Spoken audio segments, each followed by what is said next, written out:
Hi everyone and welcome to the channel. This is David Hyman, your tour guide in Israel. Today's tour is to Ramat HaNadiv, Baron Rothschild's Memorial Gardens. So join me for this wonderful tour, everyone. To get here, take road 652. It's about halfway between Binyamina and Zichron Yaakov. Ramat HaNadiv are the most southern hills of the Carmel mountain range.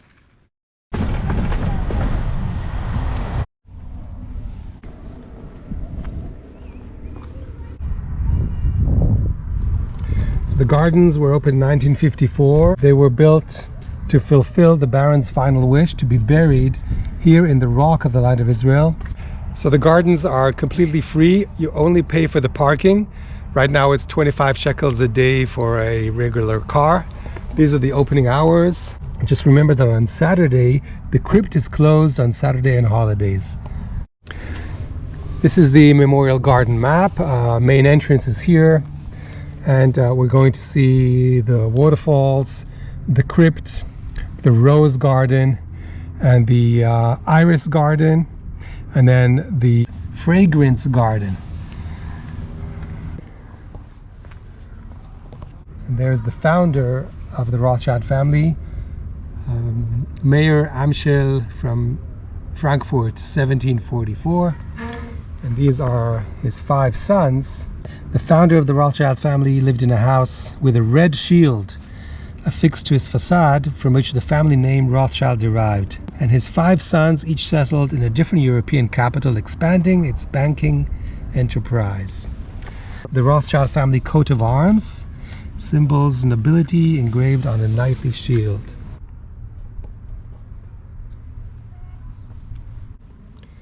So if you enjoy beautiful gardens, you have come to the right place. This is maybe one of the most spectacular gardens that we have in Israel.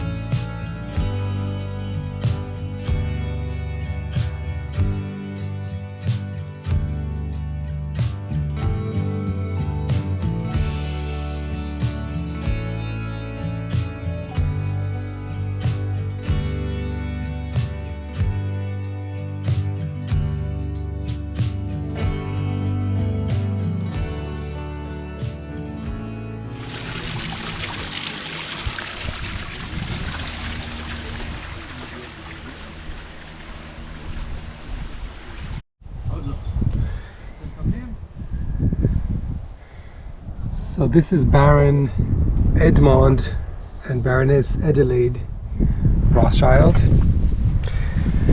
So he was the 3rd son of James, and he was the head of the French branch of the family.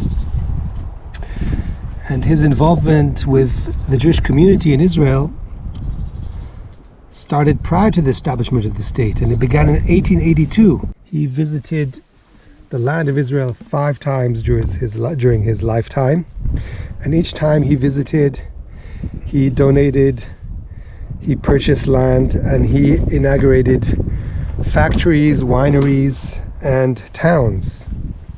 So in 1882, we have the first wave of immigration to what was then Palestine under the Ottomans, under the Turks. The first wave of immigrants, they were the founders of some very famous communities and farms, Rosh Pina, Rishon LeZion, Zichron Yaakov. These farms pretty much went bankrupt very soon after they were established, and they needed financial support. That is when they approached Baron Edmond Rothschild and asked him for support for their farms.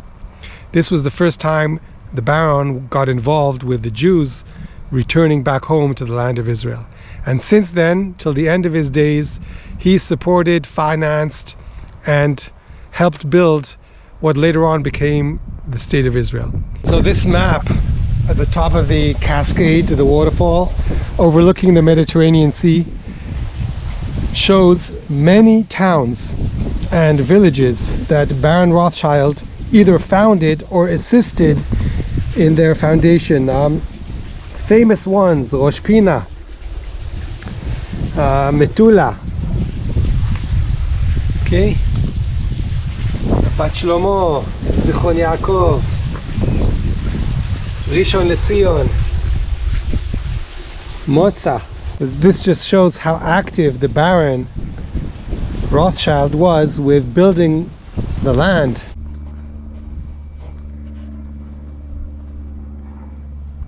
The Baron was a big supporter of speaking modern Hebrew. In 1893 he visited the Zichron Yaakov synagogue. You must speak only the language that your forefathers before you spoke.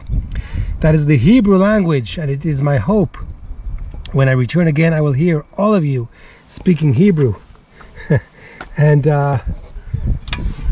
there's the synagogue in Zichron Yaakov, the school that he founded in Yavniel, and here's the synagogue of Rishon LeZion.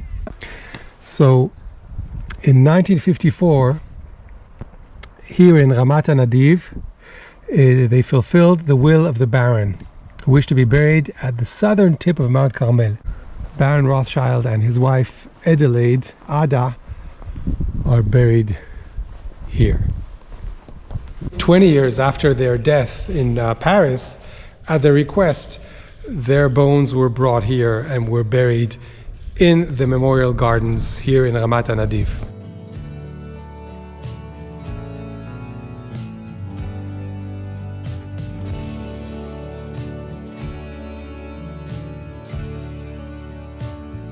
And this leads us underground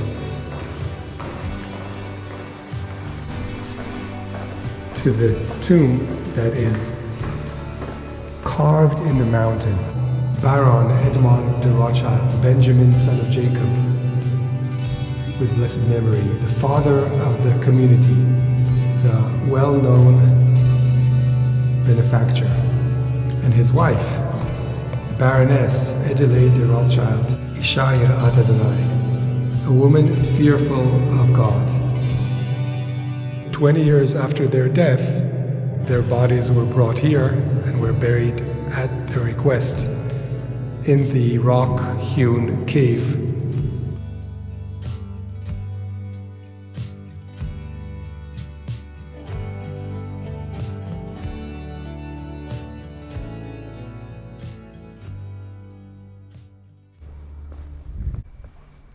Let's go see the rose garden.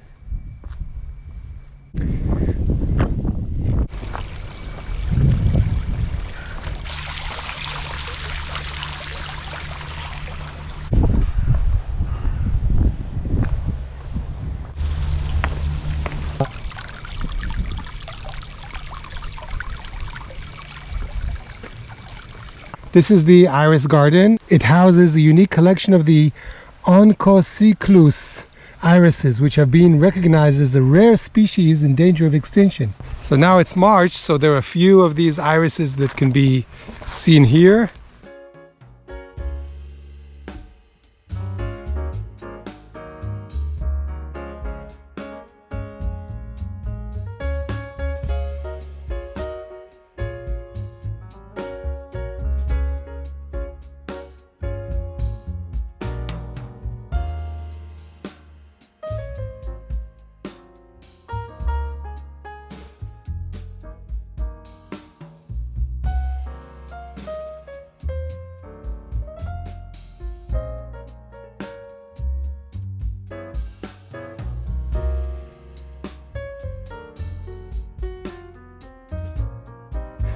Fragrance garden. This is for those who can't see. They can also enjoy the beautiful flowers because you get to smell all the different smells. Fragrance garden. Feel your way around it.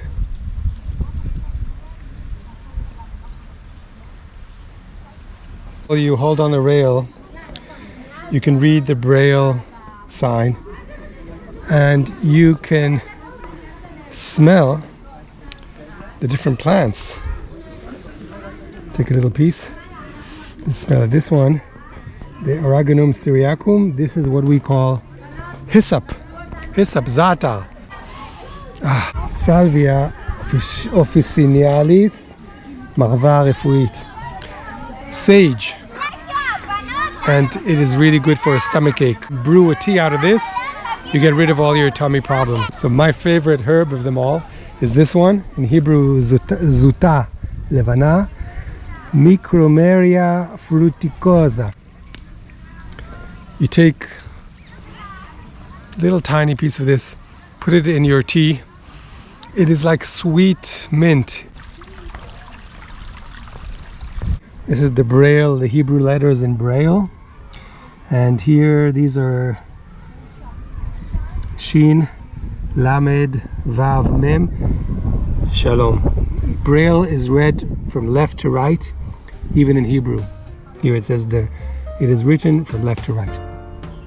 The gardens are full of these beautiful seating areas.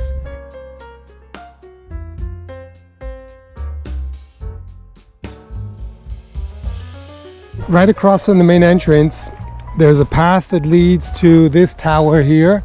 And from here, there are marked paths that lead to different directions. And you can choose if you want to walk for an hour, 2 hours, or 3 hours. I'm just going to walk the short trail because they close at 4 and now it's 3 o'clock. It's going to lead us to the spring, the water source, Ein Zur. See the spring and then back. Ready? Let's go. Look at all the wild flowers. This is a nurit.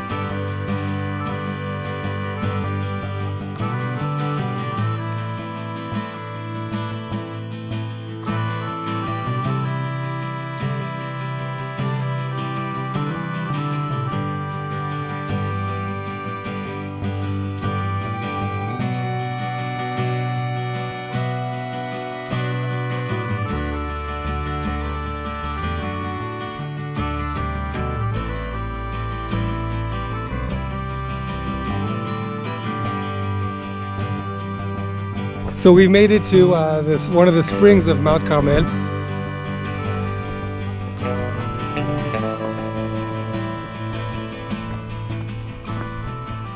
The Ein Zur Aqueduct. It's the only one from the 1st century where water continues to flow as in the past.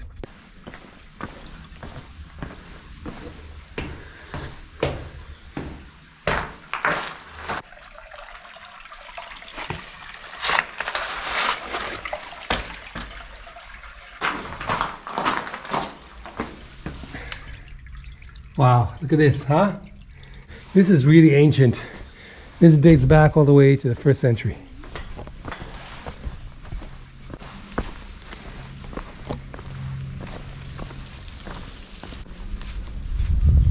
Bathhouse from the 1st century. You can see it has all the different parts of the bathhouse, the frigidarium, the tepidarium, the caldarium with the hippocaust. That's where the hot air flows. And then the furnace is over there of the Roman bath. There's the hippocaust. You see these small pillars, the hot air would go underneath, heat the room.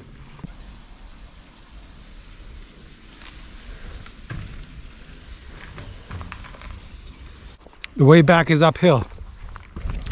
So take that in mind when you're planning your tour here.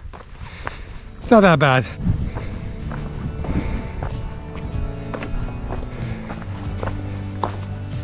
I think what's really great about this site is that you get really everything here. You can learn history, the history of the land of Israel through the actions and the contributions of the Baron Rothschild. You get to enjoy beautiful gardens. You can walk down one of the nature hikes and you can see archaeological sites. Okay everyone, I hope you enjoyed this tour of the gardens and memorial of Baron Rothschild, Ramat HaNadiv. So if you did, please give me a big thumbs up. Please subscribe to the channel and please write a comment. Let me know where you'd like to go on our next tour of wonderful Israel. Bye everyone, take care, litraot, shalom shalom.